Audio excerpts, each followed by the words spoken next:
Hi, I'm Brandon. I love Hallmark movies. I'm Dan, and I despise Hallmark movies. I'm Vic Michaelis, and I am doing my absolute best to continue to do more Hallmark movies. And this is the Deck the Hallmark podcast. Deck the Hallmark, it's his podcast. Brandon and friends host his podcast. We hope you like this jolly podcast.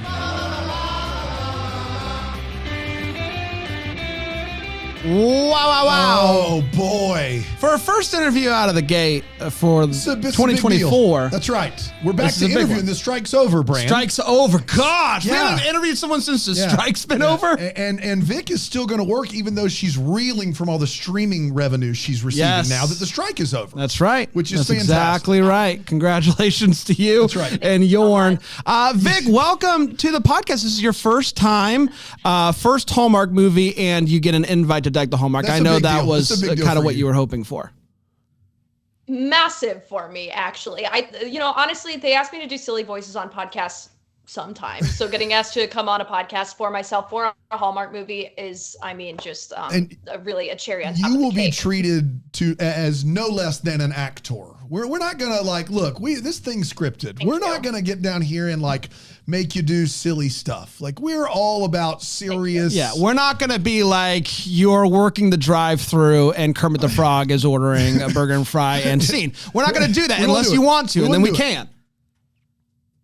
Right. Well, thank you for treating me with the respect of which my profession demands. Yes. So I appreciate you saying You're very that. welcome. Of course. You're very welcome. Of course. And Kermit, you can just keep driving through. As I said before, you're not welcome at this drive-thru. right. So that's a little snippet of that. Oh, So that's keep good. going from the You gotta That's go. good. You gotta It's for the subscribe. lore. BrambleJamPlus.com. You're You not might wrong. get more of that. You might You're not wrong. And when are we taking down these Christmas decorations, Brand? Since we're here and it's almost MLK Day. Yeah, I think we'll by next week. Yes, by next week we will have them down. Next week we'll have them down. And a winter set. And a winter It's a winter set. What about Christmas in July? That's true. No, they come back Well, up. listen, Don't worry. Vic, I don't don't worry. need it right now. Okay. And also, and also, the good news is we need that winter set because we have a golfing movie that takes place in Hungary to review because nothing says winter. Whatever. I don't need it from you. Like a hot cup of cocoa and We're here to interview Vic. We're here to interview Vic. Okay. I want to go back, Vic. We got a lot to talk about. We've got comedy. We've got movie. We got big fun. But I want to go back. That's really it. I want to go back. The IMDb list is not super long. But I want to go back to when you Tiny. were A placemat rather than anything. Yeah, else. like a baby, but a toddler maybe. When did you first discover that you have some sort of desire to make people laugh or to put on a show? What were you like as a child? Was that something that kind of came out of you early on? Yeah, sort of. I'm from a big family. I didn't really start doing any kind of acting or performance stuff until high school. I was raised by a single dad. He was very adamant that I do business. Yeah. So he was the kind of dad that was like, I was in golfing lessons and he was like, you're going to need this for if you're ever in a business meeting or something like that. Have you used he was very it? Have you adamant ever that I used don't it, do ever golfing lessons? Have you closed a deal? golf. Yeah. Here's what I'll say. I don't know if I'm allowed to say it, but I'm going to. I auditioned for that golfing movie that's coming out You didn't. next week. Didn't get the part, Yeah, so I am should've. assuming that my swing wasn't great. Yeah. So there's some examples for that. Am I allowed to say that? Probably not, but I did. I love it. It's thank you. Am for I saying allowed to that. say I've already seen the film? Yeah, no, probably not, but I have, and you should have. It would have been great, Vic. It would have been great. It would have been great. Where were you born? Thank Where were you you. born and raised?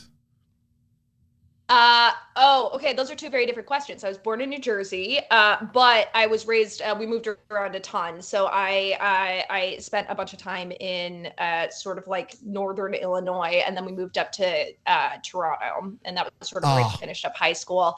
I would consider myself more like socially Canadian, like born states, raised. Well, I was gonna. My question was gonna be, are you proud to be an American? And I guess that's a no. That's a no. Do you have dual citizenship? I'm proud to be an American that moved to Canada. Yeah, that's right. Yeah, fair. I am.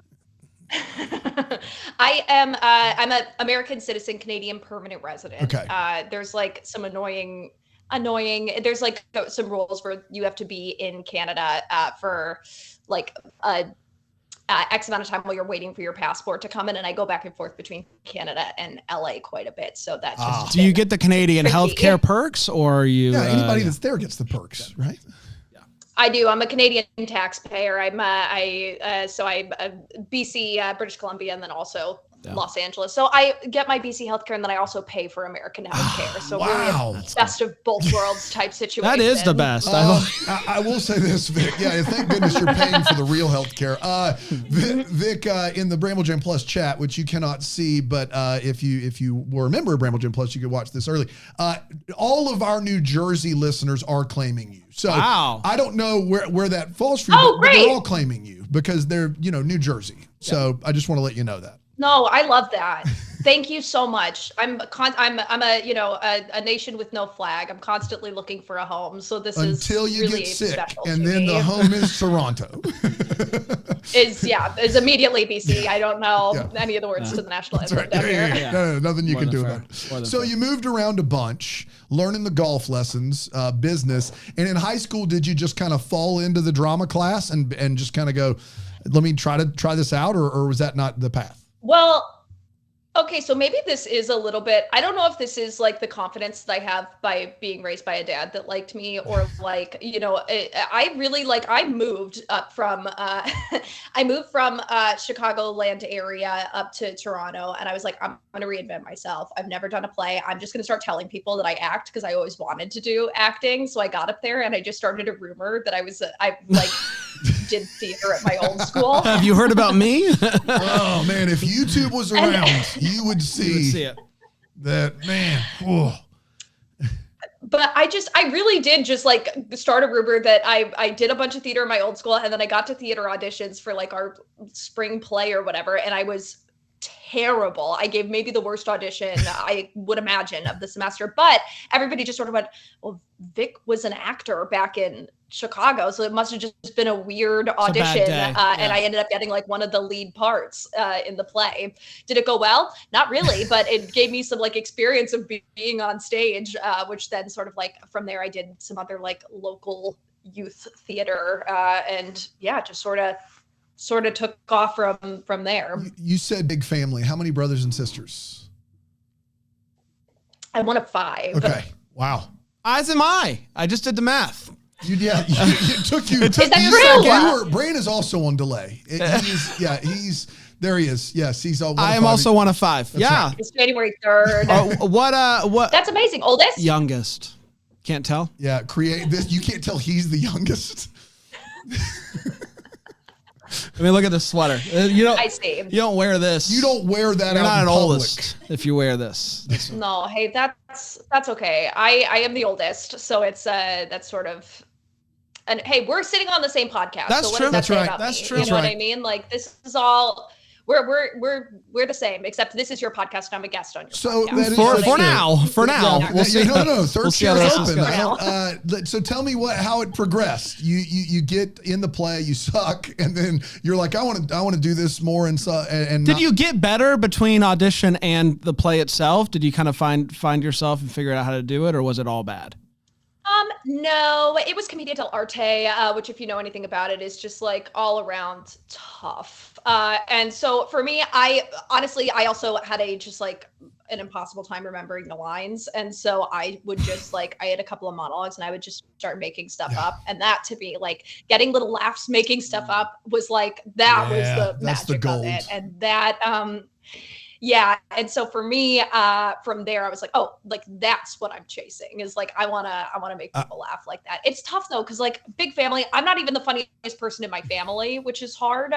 So I really had to train, go do some training, which, was great. I want to talk about the training, but first, wrong answer only. What is Commedia dell'arte? Oh, Comedian Del Arte. It is a drink, first of all. So and it's a strong and it's an initial essence. You've seen Wonka. Yes, I have. You know the chocolate that kind of it's that, but in drink form. Ooh, I got you. Very good. So you decided to go to training for improv comedy. Is that what I'm hearing? Yeah. I did a lot of it was sort of a long way around. I did some intensive act sort of after high school. And I was like, I'm going to be a serious actor. This is great. I got to Vancouver. I was very lonely. And so I took short form improv classes, like theater sports type stuff in Vancouver as a way to get to know people. And from there I was like, oh yeah, this is what I want to be doing. So by the time I got down to LA, I started up at the Upright Citizens Brigade, which is like a big comedy school down there. Yeah, and I was really lucky to get on one of their house teams down there, and so I did that, and then that house team is sort of now turned into a small part-time job, which has been great. When you realized that you liked the laugh and you kind of wanted to explore that, were there any comedians that you were turning, or even early on, that you just were like, I love this style of comedy, or this person really opened my eyes to what's possible when it comes to comedy?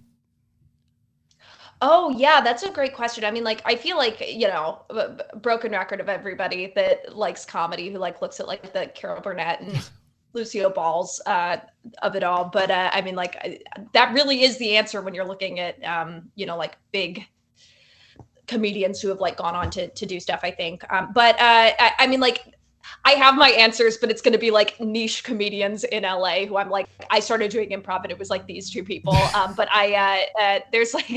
there are definitely I think a few comedians that were a few steps above me that I just was lucky to be able to go just watch perform 6 nights a week. And it's, I was just really fortunate that, my job allowed me to do that at the time. And just, I got a lot of reps. I saw a lot, really immersed myself in it. And I was able to get a lot of performance time early on. UCB is the one that you have to work your way up. So when you come in, you could be sweeping floors and doing just very basic stuff, and you get to watch the house teams. Am I making that up in my head, or have I heard that somewhere? No, so it's you got to start taking classes, and then also too, as you're taking classes in order to earn credits for classes, I don't know how it is now, but it used to be that you could intern, and so it really was just, and also if you were taking classes, you could go see shows for free. Nice. And stand on the side to watch shows. And so I mean, I lived an hour and a half away, so I would come before rush hour, do my class, and then sit there all night watching shows, and then go home at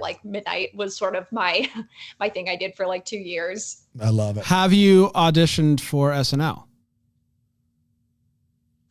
No, you know what? I love SNL. I have a bunch of friends that have gone that route and done that. And I am, I love sketch. I think it's really fun. I would say my love and my heart is more with improv on the improv side of things. I mean, listen, if they came knocking, I would absolutely That's not what I heard. No, but that being loud said, and clear. I want to make it very clear if anybody's offering me a job. I will say, if anybody's offering me a job, I am saying yes. How hard would it be for you to just read the cue cards? That's the big deal on SNL, right? Is please read the cards. Please read the cards, please. How hard, you're such a, we've watched, clips, and you can go on TikTok or College Humor, wherever, you have a natural ability to do what you do. And I didn't know you had any training. I just thought you were good at it, but training makes sense. But how hard would it be? Because SNL is not improv. It just isn't. I think some of their best ideas probably come from that, sitting around the writer's room. But how hard would that be for you? Oh, that's very kind of you to say. And what I'll say is my biggest hurdle is going to be, I'm dyslexic, so physically reading the cards is going to be almost impossible. Brand is probably dyslexic too. He didn't get diagnosed, but he is. Look at us. Yeah. I have a tough time. I think we might be the same person. Right. I'm going to put on the sweater, and then I think there's a chance that I could just sit in your seat and people would I love this plan. And I also think, because I have 2 boys that need healthcare, we should move the podcast to Canada. That's what I'm hearing. I think that would be. I love this. Yeah. I think it's a good plan. I think that this is a good idea. Really good. Rolling already. You don't have to answer now. I can help operations. I'm just we're just throwing some things. Stop selling. I mean, It's going to be after Epiphany for It is. This episode's not coming out till after Epiphany, and I got Christmas trees on either side of me. Yeah. You can't see them because we zoomed in for Good Morning America, but if we had zoomed out, sick brag, bro. Name drop. We were on Good Morning America. There's Christmas trees on either side of us, so we're surrounded right now. It's a lot. I love that. Yeah. Thank you. That's very nice. Absolutely. It's very nice. Thank you. Thanks you. Thanks you.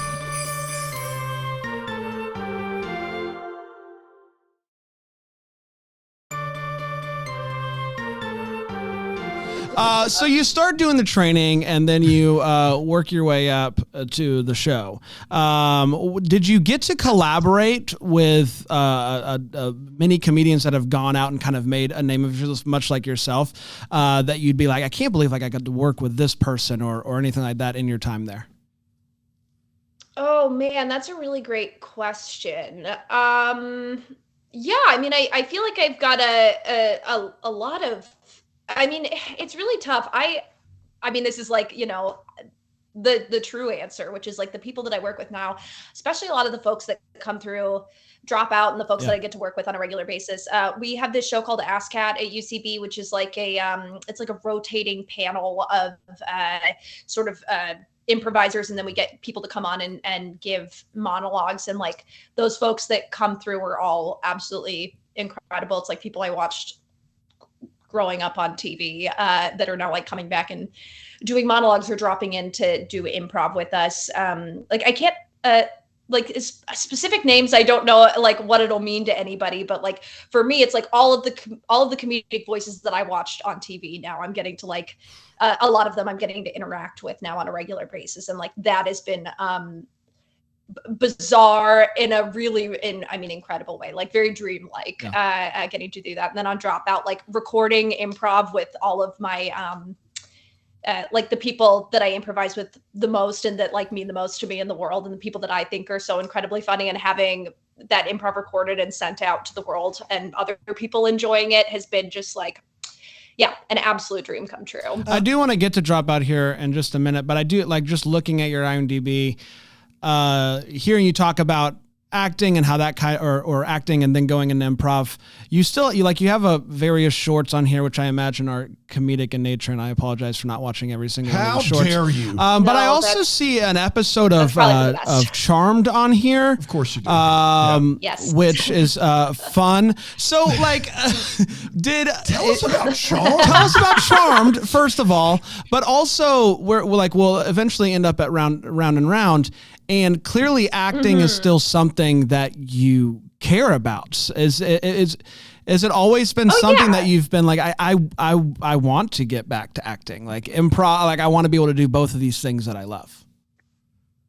Yeah. I'm very fortunate in that like every year, you know, like end of the day, like acting is what pays for the most part. And so if improv could pay the bills the way acting did, I would only ever do improvised stuff and record it. Like it's where my heart is. I love it. In the same way that I think people that do like stage work, or like if I could just do plays forever, I would just do that. But I really love acting. I think it's a lot of fun. I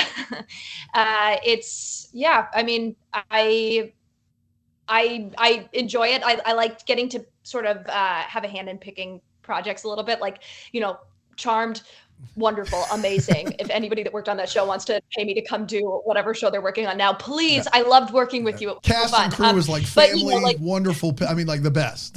We love Charmed. Yes. Any of them are welcome in my home. So, you know, please let me in wherever you're working. The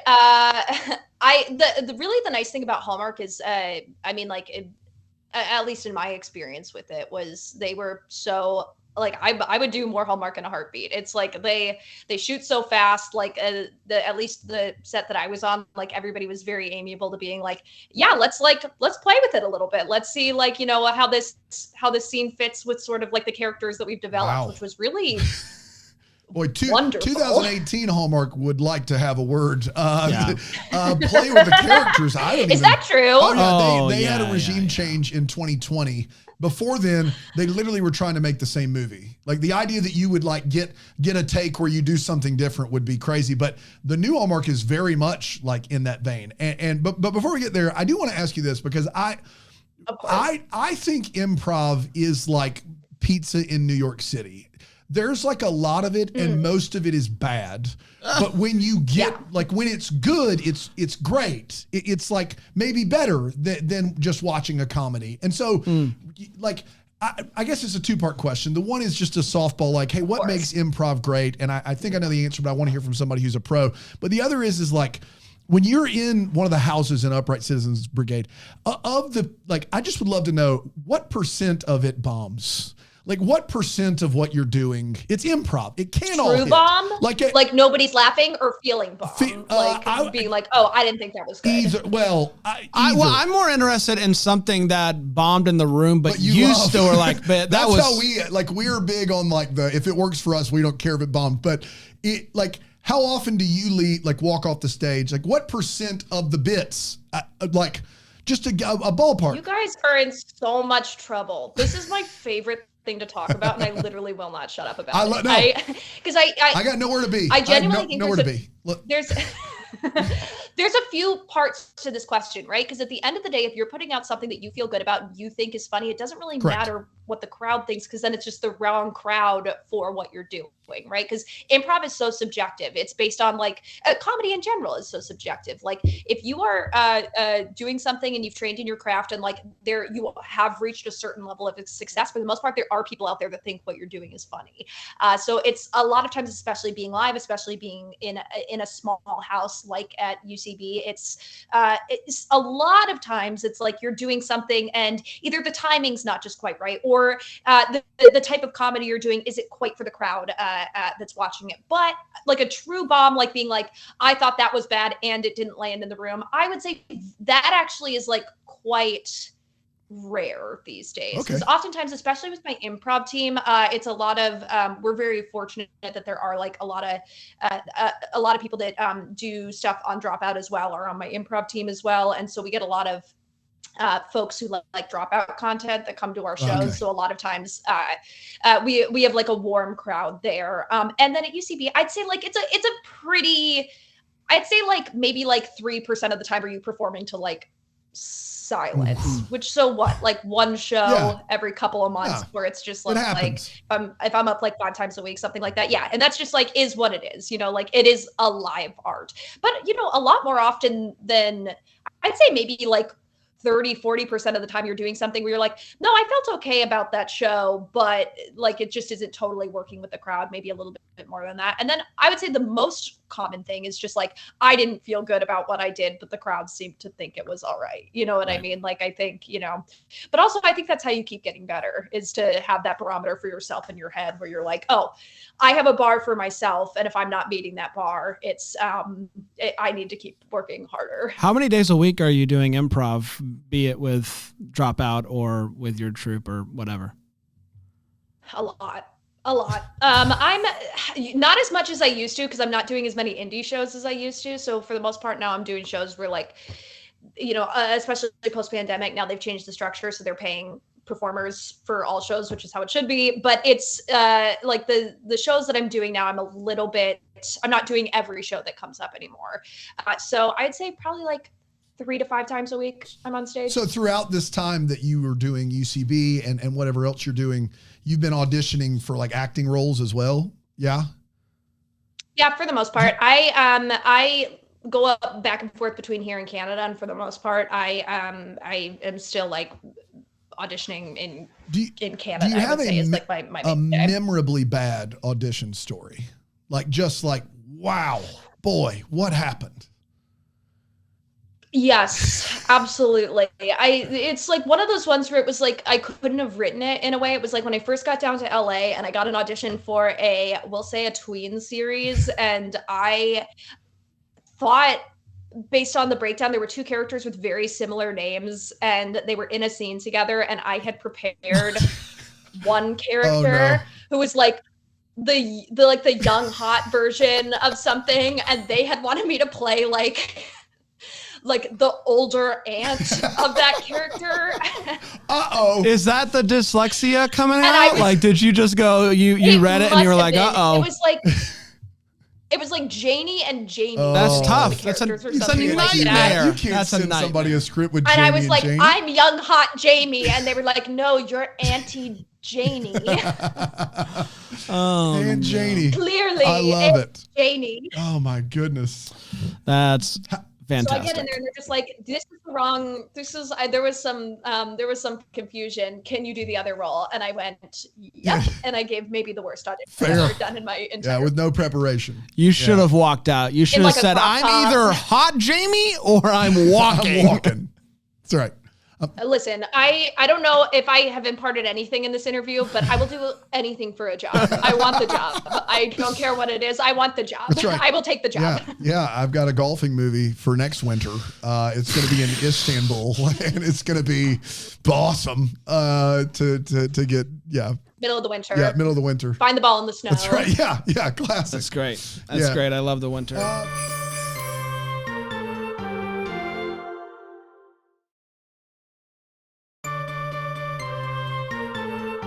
So you said, am I college dropout? Did you start it? Oh, damn. I don't know this information. I'd love to hear it. So.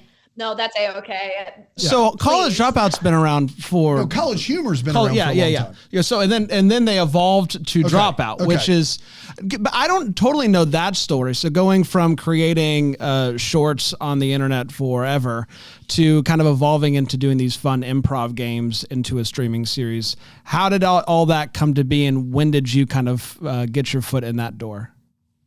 Yeah, it's a long, crazy history. I started working for College Humor in 2019 as a freelancer when they had started the streaming service Dropout. And basically over 2019, the company was being sold, College Humor, by the parent company, and they didn't have a buyer. And one of the creative heads, Sam Reich, was able to purchase Dropout, the streaming service. So College Humor completely went under.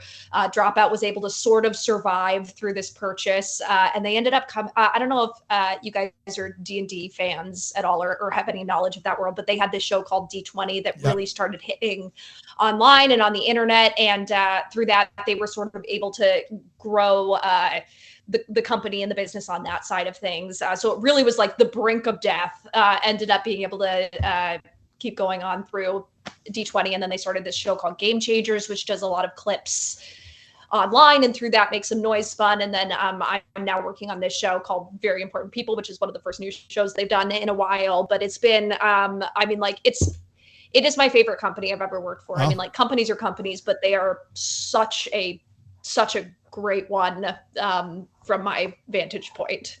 I love that. Talk about Very Important People. I think only a few episodes are out at this point. But from what I've seen, it's hilarious. You basically interview another comedian, but that comedian is embodying a character, full makeup, costume, everything, which is just fantastic. It's a great idea. Was this your idea, or was it something that just kind of happened and you, because of the other stuff that you've done, got attached to it? Yeah. So it's a spiritual sequel of an old show that they did with Josh Rubens and Pat Castle called Hello, My Name Is, which is the same format for us, though.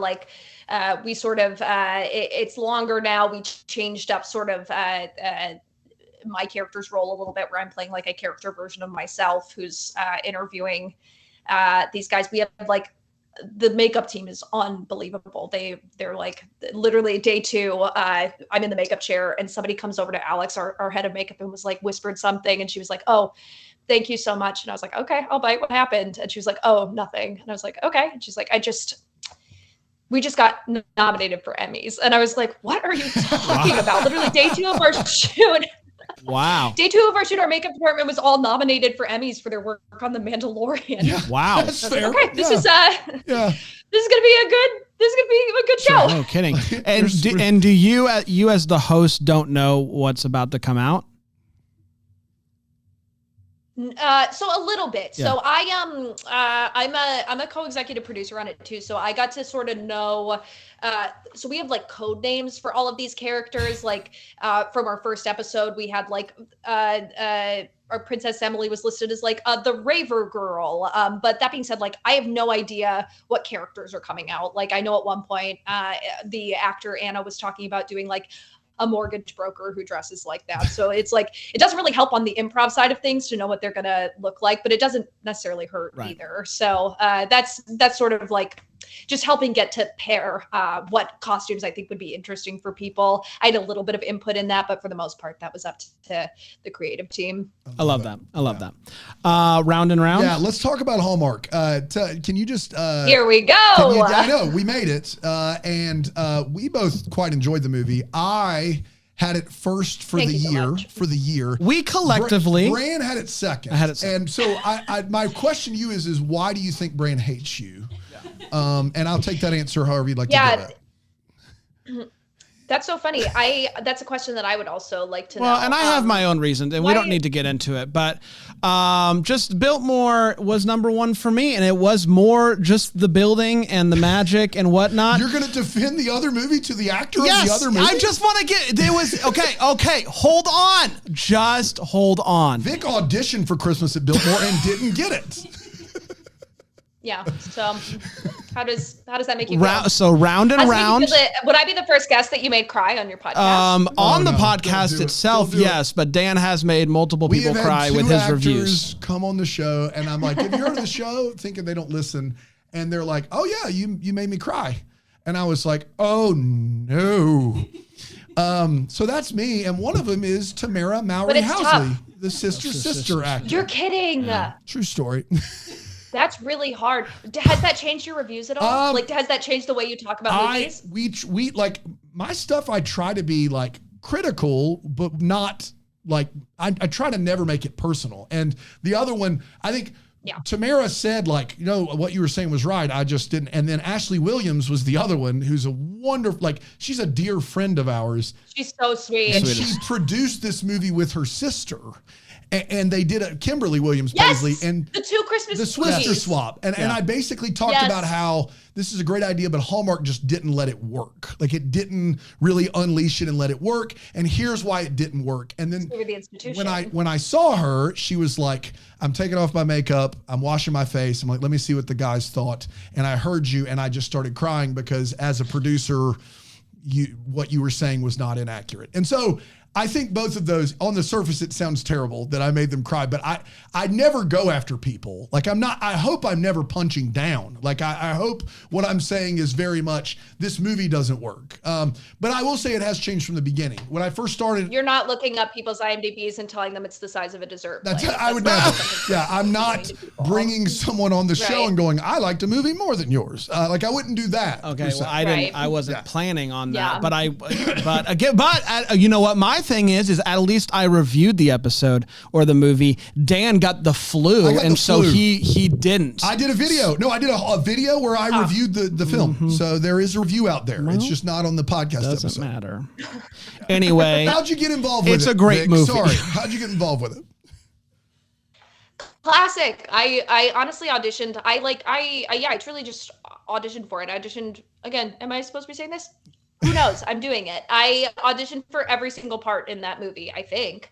Like I auditioned for both of the sisters first, and then they messaged me and I auditioned for Rachel. And then literally the next day I was like, okay, yeah, you're going to the fitting. The part's yours. Did you get to read the script in its entirety first, or did you just get like a few sides and had to go in and audition? I just got the sides. So like now post-COVID, everything is online. Oh, okay. Which is I got great. You. You didn't go in, of course. Yeah. So it really was just like and the script that I had for the sisters was a very different script than the script I had coming in. It was like, a new version of it looked like. Round and Round is very funny and it's authentically funny. And Hallmark has had this problem for years where they're not funny. And then In the new regime, it was historic, not from historically not funny. Like, take the joke out. They don't want to be. It's not like they were trying to be funny and they weren't. No, and when they were, it was I understand. brutal. And then now in the last 3 years, they've tried to be funny and trying to add the calm back in the romp. And so they've done a few things that have been legitimately funny. But for me, I thought this was a pretty like specific intentional thing where it's like, we're going to hire an actual funny person. So not that these other actors aren't capable, and I think, I'm sure you've heard this. I've heard it in 1,000 interviews I listen with podcasts and other interviews where comedic actors are like, it's way harder to be funny than it is to be serious, like to do a serious role. But I thought it was intentional. I thought it was like, we got someone who's trained in improv, who's comedic, who's willing to do our movie. Let's make it happen. But it sounds like you were just hoping to be in the movie. At what point did they tell you like, no, hey, we want you to be funny in this, or did they? I mean, a little peek behind the curtain. I have been on hold for every single Hallmark movie for, I want to say, the last year and a half. Like, literally every part in every Hallmark movie I have been on. Hallmark, get it together, hey, looks like and hire for this one. Hire Vic Michaelis. Are you kidding me right now? I just listen, like I said, I love working. I love working. It's my favorite thing to do. I will do it. I'm so thrilled to be here. But yeah, it's just like, it's one of those things where, again, like I also recognize that I am, especially for an institution that has such a specific identity, or has historically had such a specific identity, I'm not necessarily the natural choice. You know what I mean? Like, especially again, you look at any work I've done, it's a lot of kind of absurd comedy. That's a lot of what I'm doing. A lot of stuff that's played to be very serious, but is just ridiculous. I'm not necessarily I think the pick on paper that people would be like, oh yeah, this is probably somebody that we want to have be the lead of one of our movies. I'm so thrilled that they took the chance on it. But I also again, this was also sort of a match that was a little bit serendipitous in that me coming in with not a lot to back me up, and then getting to work with somebody like Brian, who came in day one on our first meeting, was like, I love improvising. How much am I allowed to improvise? That's an important part to how I work. And I was like, yeah, I mean, if Brian wants to improvise, I want to improvise. That sounds good to me. I mean, if Brian wants to do it, I guess I'll do it. Twist my arm. So again, is that a swing that I necessarily would have taken? My first thing, my first one being this is something that's really important to me? Probably not. I probably would have played it a little bit safer, but I just got very fortunate that I ended up working with somebody who I got along with really well, and then who also had that being an important part of how his process was and how he liked working. And so that just, and then a director and a creative team that were all yeah, absolutely, let's make that a part of this and a part of the characters. So we just got very, very lucky that all of that sort of fit into place. Is there a line that you improv'd that made the cut that you're proud of, especially proud that made it to screen?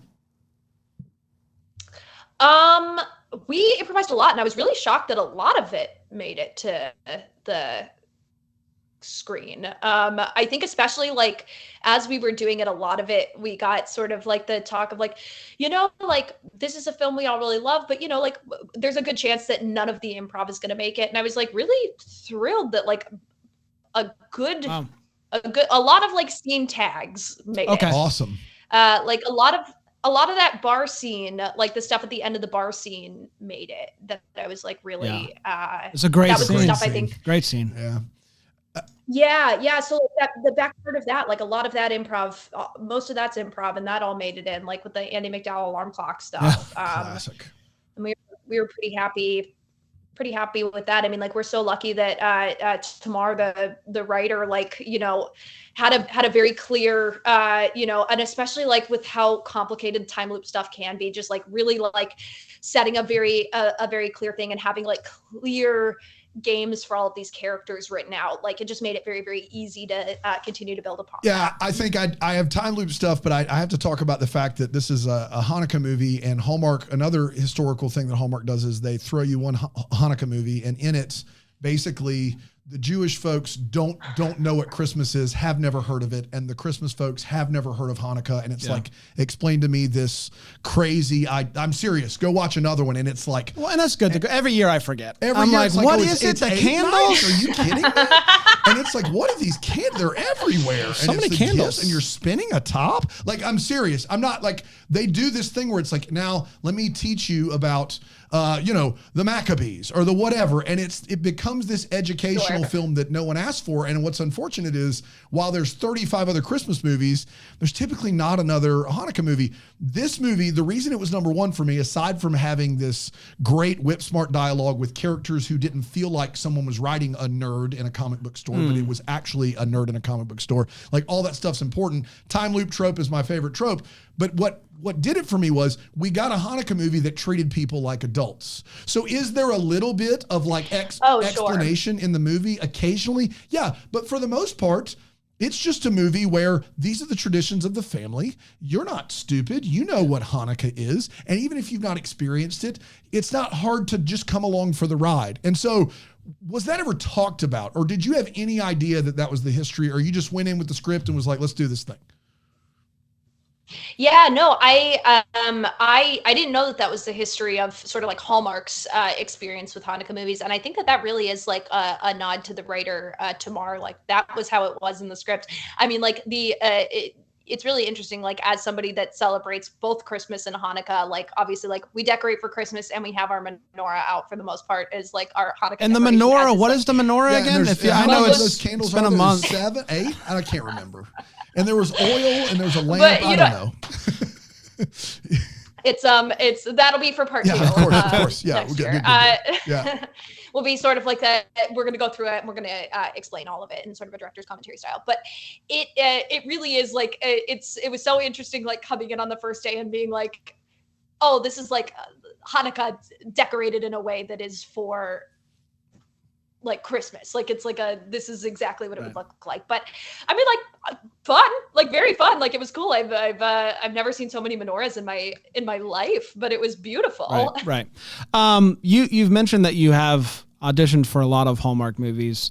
What is your history with Hallmark? Have you seen a lot of Hallmark movies and you have like that's the desire to be in these movies, or lived in Canada? Just lived in Canada, and you know, like there's a whole machine of movies that get made in Canada that are for that specific network. How did your interest originally peak when it comes to Hallmark? Yeah, I mean, like for me, mostly like I mostly have like been held on like the network side of stuff. I mean, like a lot of pilots that I've been a real angel of death for network TV and pilots. Like I've come in on the second to last episode of so many series that ended up getting canceled after I was on. Not probably the decision was made before I was on the show. And then like a lot of pilots that didn't go. Like I that's been like a lot of network comedy. I've done almost every comedy that has come through. Vancouver at some point, or like audition for it, or been a part of a pilot for something like that. So I mean, like Hallmark is such a big part of it. They're like very strict about like BC residency, and my folks are in Toronto, and I came and established residency in 2020 during the pandemic.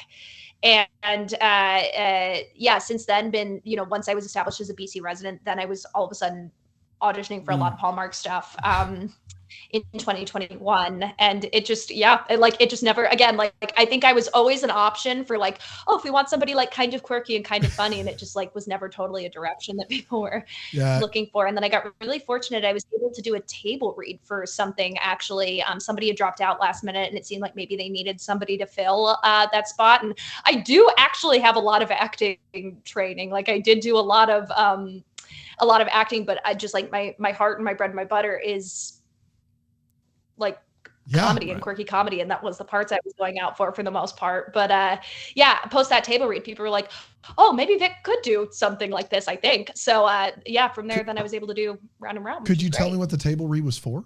Do you, like, can you not? I can, but I'm happy to tell you. I don't know if I should have it. You can tell me that after we drop the live. We can tell it. That's fine. But I'd be happy to. I just want to speak to the fine folks at Hallmark. It was the Game of Thrones prequel, from what I understand. And I didn't want to give that away, but we do have that. Yes, we have that clip.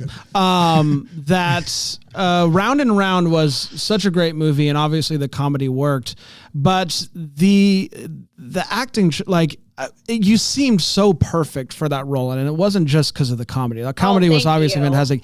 It felt like your voice was perfect for that role, and it just fits. Like the whole thing was fantastic, and I hope that moving forward, more roles come your way, because it would thrill me to no end to see you more on the screen of these things that we get to review. I really appreciate you saying that. Of course. I think, Tamar actually... I didn't mean a word of it, but from the guy who said there was a movie better That's than okay. yours. But you don't need to. I just want to hear it. Tamar wrote another one of my favorite Hallmark Christmas movies, and I would love to see more from Tamar, because the writing I thought was great.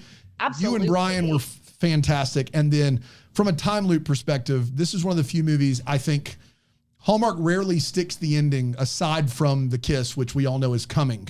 But this ending, for me, I've watched 700 Hallmark movies, Vic, over the last 6 years. I am so rarely surprised, if ever. I think in 700 movies, the number of times I've been surprised in the last 8 minutes of a Hallmark movie has to be single digits, if not just Round and Round. I can't think of another one. I'm sure it exists.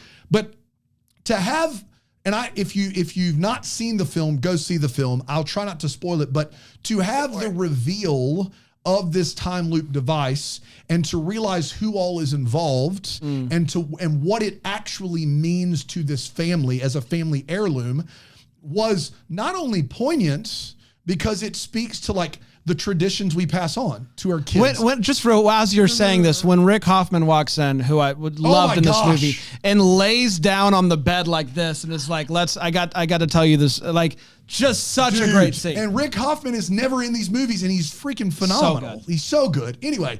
He's so good. Yeah, but so when all of this is starting to be revealed, and it is both poignant, so the movie is about more than the guy and the girl and the kiss, and it's a twist on the film's plot, and it's like someone took the time to care about more than the guy and the girl and the kiss. I was blown away. I think for me, I was like, man, this is one of the best movies of the year, right there with Biltmore. And then the last 10 minutes, I was like, this is it. This is what we're looking for. And it was played so perfectly by you and Brian.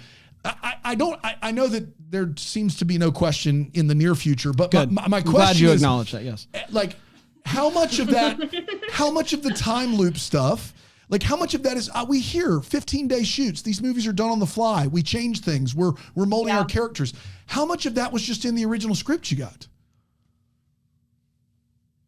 How much of the structure of the script, we didn't really mess with at all. Stuff that we got to improvise was tags, jokes, things like that. A lot of jokes that seem that seems like maybe it was ad-libbed. Probably that was if it seemed like it was something that was said out of rhythm of a script a little bit, we probably got to ad-lib it a little bit. But I mean, Tamar just did such an incredible job, really structuring this thing. I had a notebook because I was like you said, 14-day shoot, you're going 15 hours a day or whatever to get your day. And I just had a binder this thick being this is loop one, these are the scenes in loop one, this is what's happening. Awesome. This is sort of and the poor costumes that were just because I made, this is just a Easter egg for nobody, but it was the poor costumes department, I made the decision to button up my sweater on the first night. And then I was like, it's too complicated. It's too hot, because we were shooting in the middle of June. And I was like, it's way too hot. It's a rookie mistake. So I unbuttoned it. Yeah. It was a rookie mistake, especially for a time loop movie. And so then anytime it was the first night, I had to remember to button my sweater. And then we had to unbutton it for the rest of the loops. So it was, poor Dana in costumes, really doing God's work there. It was nuts. I think that when you realize the number of loops are important in this movie, that to me was the part where I was like, no. And I was starting to go back and count in my head at the end of this film. And that's just something that Hallmark movies typically don't do. They just don't do them. And it was such a rare, like wonderful combustion of all of these great things coming together. And I really do hope that we're going to get to see a lot more from you, because I think it's well-deserved. Oh. And Hallmark, if anyone out there is listening, we hear occasionally you guys do listen to us, that you really should do yourself a favor here. I like, this is a no-brainer. Just wonderful. It was a wonderful film. It really was. Thank you so much. I really, really appreciate you guys saying that and watching and taking the time to talk with me. I genuinely loved my experience working with Hallmark and I would love to work with them again. Wanna go rapid fire? Let's go rapid fire. I would love to work with them again, if anyone's hearing me. Work again. All right. So rapid fire is Yes. we each get to ask you 3 questions, and you don't have to necessarily answer them fast. I don't even know why we call it this, but that's what we're going to do. Yes. All right. I'll go first. Would you like to work with Hallmark again? I'm just kidding. You don't have to answer that. Yes. You would. Okay. For my feel like that was one of your For questions. my first question, I need you to pretend that you are in a Hallmark movie as a parent giving sage advice to one of their children that's on the precipice of greatness, or they think so. And you need to say this line: you have to chase your dreams, even if you haven't dreamt them yet. And I say that sort of in a character. You have to chase your own dreams, even if you Very haven't specific. dreamt them yet. Yes. I'm gonna do my lead in for this. Okay. Great. Hey, what's wrong? No, come on, don't cry. Hey, come here. I know that this is hard. All of this is confusing, and at Christmas, nobody deserves that. But guess what? You have to chase your dreams, even if you haven't dreamt them yet. Man. Okay, let's make popcorn. Man. So that's Wow. sort of Nicely done. Beautiful. Nicely done. Yeah. Beautiful, in you. fact. appreciate that. Um, Thank you. does cotton candy different colors, flavors, or no? Okay, that's what I thought. When the night of Round and Round, the premiere, you're the lead in a film on television. How big of it did you have? A big gathering, family, friends, or were you just like, nah, I don't want to watch it? I had a show that night, so I had I was out and about, but my stepmother and my father had a premiere where my stepmom screenshot the Hallmark page, with the little toggle and everything in the Hallmark banner, the one that's you click on it to get the menu, and it said menu and had all of the info, just screenshotted that. And so it's black on the sides, and then the screenshot of me and Brian and that banner that says www.hallmark.com, and then printed a poster of it as a step and repeat. So I love it. I will absolutely get you guys a photo of that. Would love one for the socials, or just for us, really. BTS. Yeah. That's fantastic. Yeah. Have you ever broken any bones? No. Okay. The best food is in Toronto, Vancouver, or Los Angeles. Wow. I'm gonna get yelled at. It's really tough because I'm it depends on the cuisine you're talking about, but my favorite type of food is Indian food, so I'm gonna have to say Vancouver. Vancouver has I would have thought Toronto. I mean, Toronto is great Indian food, but of the places that I go to, one of my favorite Indian restaurants is in Vancouver. Done and done. So Vic, on your Instagram, you have a picture of yourself wearing an Orlando Magic jersey. This is big. I'm a diehard Orlando Correct. Magic fan. Is there? Look at his shirt. Look at his shirt. Yes, I am actually. Are you a Magic fan? Yes, I am. How? God, Vic. My parents live in Orlando, and gosh. I decided I was going to be an Orlando Magic fan because you can get season tickets for $1. That's right, because we're bad So I was always. great. That's right. Yes, and so I was I'm going to commit to being an Orlando Magic fan, and Stuff is the greatest mascot. He's of the all best time. mascot. He won mascot of the year, Mother Goose. He won mascot of the year. It's true. So yes, that is earnest. I am an Orlando Magic fan. I really was like, I want to commit to a fandom there, and so I did. I'm an LA Sparks fan and an Orlando Magic fan. Can we talk round and round did just move to 2 in my rankings, and I've been thinking through. It moved to 1 for me. Who's one now? Nothing to do with what you moved said. to 1 for me. It's just what I've been Vic, are we friends? Can we talk about the Magic on a regular? I always need Magic fans in my life. Yes, I would love that. Who would have guessed that initially I thought I was going to be replacing you on the podcast? Now we're doing just sit right here, Brian. We can get something else for Brian. Vic, I have an NBA podcast. I have an NBA podcast with another actor from Vancouver, BC. That's exactly right, Antonio Cajon. That's right, and we talk basketball all the time. You're invited on anytime. Oh, please, would love to. Literally anytime, just sort of cry a little bit and be sad, and then we can talk about what stuff was up. Stuff's always up to stuff. Stuff status. That'd be great. See, I'm just making it up for Stuff's the best. Man, that was the best. I'll come to the stuff report. That was the stuff report. It's a weekly stuff report. I love it. Right. Boy. So we got one last thing, Vic. Every week on our interview, we're gonna spotlight a charity. New for 2024. This is new for us. We're gonna spotlight a charity of the interviewee's choice. And then we're going to give some money on our end to that charity and hope that others listening will also do the same. Vic, do you have a charity for us? Yeah, I mean, like it's a classic oldie but a goodie. We're going to go with the Trevor Project. Fantastic. Tell us about the Trevor Project. They're an LGBTQ charity, really very helpful with LGBTQ youth and just in general raising funds, helping kids across the country. Fantastic. Yeah, with career jobs, internships, all kinds of fun things. It's a great charity, a great choice. $100 from DTH going to the Trevor Project. We hope you'll also thank you, guys. donate at home if you're listening or in the car wherever you're listening. Wait till you get Link home. will be in the description, though. Yes. Link will be in the description. Link will be in the Absolutely. description. Fantastic. Vic, you are an absolute treasure. Thank you so much for coming on the pod, and we'd love to see you again. We can't wait to see you on our screens this year for sure. That's right, Hallmark. So appreciate that. Last one is a guest. Next one, I'm going to be your co-host, and I really can't wait. I'm so excited. Talking myself into a job. I love jobs, and I really hope I got that across here. Jobs. Until next time, may we be the first to wish you a Merry Christmas. Happy Hanukkah too. Deck the Hallmark is a Bramble Jam podcast. It's produced by Aaron Shea. For more information on Deck the Hallmark, you can go to deckthehallmark.com. For more information on the Deck the Hallmark family, you can go to bramblejamplus.com. Deck the Hallmark is presented by Philo TV. For a free trial of Philo, go to philo.tv/DTH.